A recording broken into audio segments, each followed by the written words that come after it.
রাধে রাধে। ওম নমো ভগবতে বাসুদেবায়। ওম নমো ভগবতে বাসুদেবায়। ওম নমো ভগবতে বাসুদেবায়।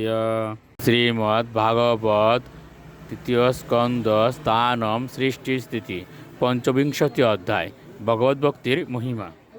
শ্লোক 41। নান্যত্র মদ্ভগবত প্রধান পুরুষেশ্বরাৎ আত্মন সর্বভূতানাং বয়ম তীব্রম নিবর্ততে। অনুবাদ: আমি ব্যতীত অন্য কারো শরণ গ্রহণ করার ফলে কেউই ভীষণ জন্মমৃত্যুর ভয় থেকে মুক্ত হতে পারে না, কেননা আমি হচ্ছি সর্বশক্তিমান, সমস্ত সৃষ্টির মূল উৎস এবং সমস্ত আত্মার পরমাত্মা পরমেশ্বর ভগবান। শ্লোক 42।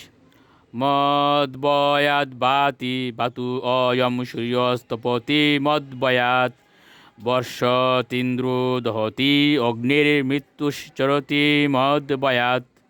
অনুবাদ: আমার বয়ে বায়ু প্রবাহিত হয়, সূর্য কিরণ বিতরণ করে, মেঘের রাজা ইন্দ্র বাড়ি বর্ষণ করে, অগ্নি দহন করে এবং মৃত্যু বিচরণ করে। শ্লোক 43।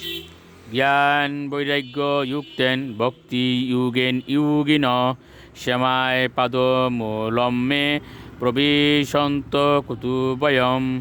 অনুবাদ: যুগীগণ তাদের শাশ্বত লাভের জন্য দিব্য জ্ঞান এবং বৈরাগ্যযুক্ত ভক্তিযোগী আমার শ্রী পাদপদ্মে শরণ গ্রহণ করেন, এবং আমি যেহেতু পরমেশ্বর ভগবান, তাই তারা নির্ভয়ে আমার ধামে প্রবেশ করার যোগ্যতা অর্জন করেন।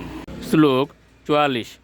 এতাবানেব লোকে অস্মিন পুম শাম নিঃশ্রেয় সুদয় তীব্রেন ভক্তি যুগেন মনোমৈর্পিতম স্থিরম। অনুবাদ: তাই যাদের মন ভগবানের চরণে নিবেদিত হয়ে স্থির হয়েছে, তারাই সুদীর নিষ্ঠা সহকারে ভগবদ্ভক্তির অনুশীলন করেন। জীবনে চরম সিদ্ধি লাভের সেটি একমাত্র উপায়। ইতি শ্রীমদ্ভাগবতের তৃতীয় স্কন্দের ভগবদ্ভক্তির মহিমা নামক পঞ্চবিংশতি অধ্যায়ের ভক্তি বেদান্ত তাৎপর্য। রাধে রাধে।